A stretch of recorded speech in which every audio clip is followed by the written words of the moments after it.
Hello, my name is Robert and I would like to welcome you to the course where we are going to talk about business strategy. Now, usually when I take online courses, I like when the course has sort of a slow and steady start and we don't jump straight into the most difficult topics, and this should be exactly the kind of introductory video. So in this video, I would like to talk about the definition of business strategy.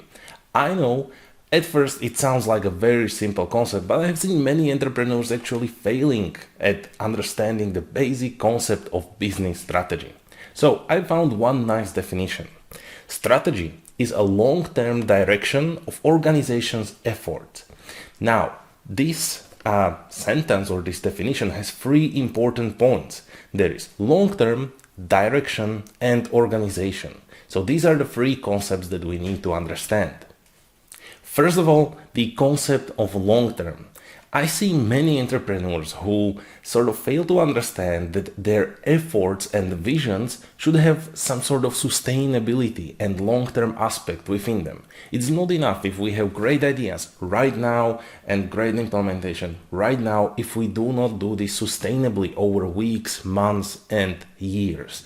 So long-term is a very important aspect. And I have found one small model which nicely talks about this in sort of three horizons which should be developed. So there is horizon number one, where we defend and extend our core business. So let's imagine a scenario that we have a newspaper delivery company, and we of course deliver newspapers door to door every morning. This is our core business. Now, once we develop this horizon very well and we are established in it, now later or second horizon can come, which is a horizon number two, where we build emerging businesses. Now, as I said, once we are successful at horizon number one, later on we can move to horizon number two. Now, within building of emerging businesses, companies usually try to find some trends that are going on. So for instance, with our newspaper delivery company, we find a trend that in recent years people read more and more articles and newspapers online. So we will try to build our online presence. You see, we are following a trend. Now, if we are successful in both our core business and in our extended business within horizon number two, some companies can move to a horizon number three, which will be of course most risky, but can yield most profits in the future. And this horizon will be about creation of viable options. So if we keep our example of newspaper delivery company, probably we can set up a research and development department where we will be researching drones that can deliver the newspapers for us. Now, you see, this will be of course most risky because there will be a lot of costs involved and we are not sure whether the drones will ever be able to deliver the newspapers. But if they will, maybe there will be entirely new space on the market. So for instance, our customers will really enjoy these drones coming to them every morning, and they will ask us to deliver also groceries for them. That's great. We have built entirely new market space, which will be very profitable for us. And you see, in this natural way, we have built our entire business based on these three horizons, and we are able to sustain it for a long period of time. The second important concept that I have already mentioned is direction or strategic direction. In my mind, it's thinly connected with organizational goals. Well, why does every organization need goals? Because it has what we call stakeholders. And now be careful, stakeholders are not the same thing as shareholders. Shareholders are just part of this bigger stakeholder group. Essentially, everyone who has a stake in our organization is our stakeholder. So what stakeholder is doing is that he or she is giving us something, providing us with something, and expects something in return. Well, what this can be? Let's imagine our employees. They are our stakeholders because they provide us with labor hours, and in return for that, they expect their salaries and wages to be paid every month on time. Then another example of a stakeholder would be our customers. They provide us with revenues and even profits, and in return for that, they expect high quality products and the fact that our products will be on the market in upcoming years so that they can rely on purchasing of them.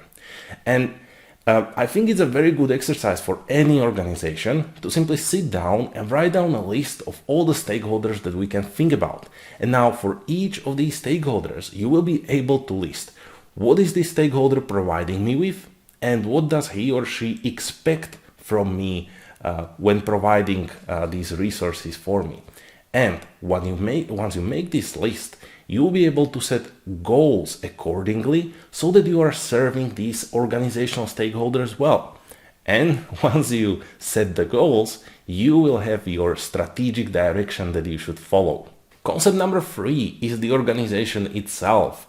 Maybe you have seen, I have entire courses where I talk about organizations, their culture and strategy. So if you'd like to, wherever you found this video, most likely you will find the organization theory courses as well somewhere around. So let's keep it very brief. It's, I think, very important to not imagine organizations as some sort of unique entities having clear boundaries.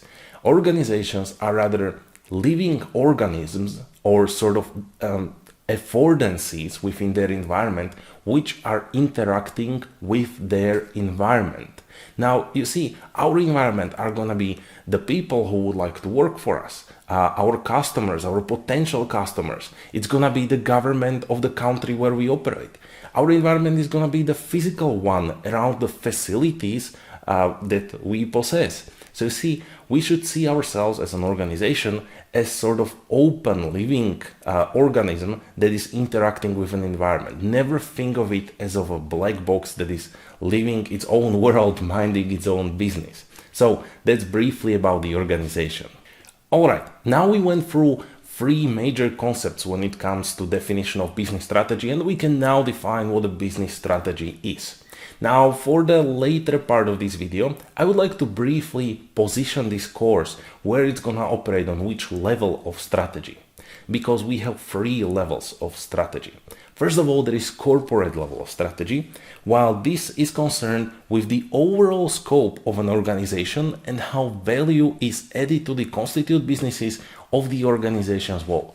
You see, this is a very broad strategy or very general concept. When we talk about corporates, we usually think about companies that are at least 10,000 employees. And when you talk about corporate level strategy, usually talk about some significant investments, mergers, or acquisitions. This is not going to be the focus of this course. We will rather go for a more concrete level of strategy, which is business level strategy. Now, this is about how the individual businesses should compete in their particular market. You see, if we imagine smaller organizations, 300 employees, 1,000 employees, which are positioned in particular, say, geographical market and particular industry, we can start to think of their competitors, which are as well in the market, which are developing some strategies to compete with each other. I think actually business level strategy is a lot more fun. So we will be positioned here, but we will be touching upon the topics of 3rd level, which is operational strategies. These are concerned with how the components of an organization deliver effectively the corporate and business level strategies in terms of resources, processes, and people. You see, once you develop, say, great vision, strategies, great business plans, it still is about implementation. Are you able to act upon these sustainably? And so these operational level strategies, how do we actually implement our visions and ideas, are very important. So we will touch upon these as well. So that is all for the introductory video. We have defined ourselves a business strategy. We have also positioned this course on which level we are going to talk about, and I'm looking forward to see you in the upcoming videos.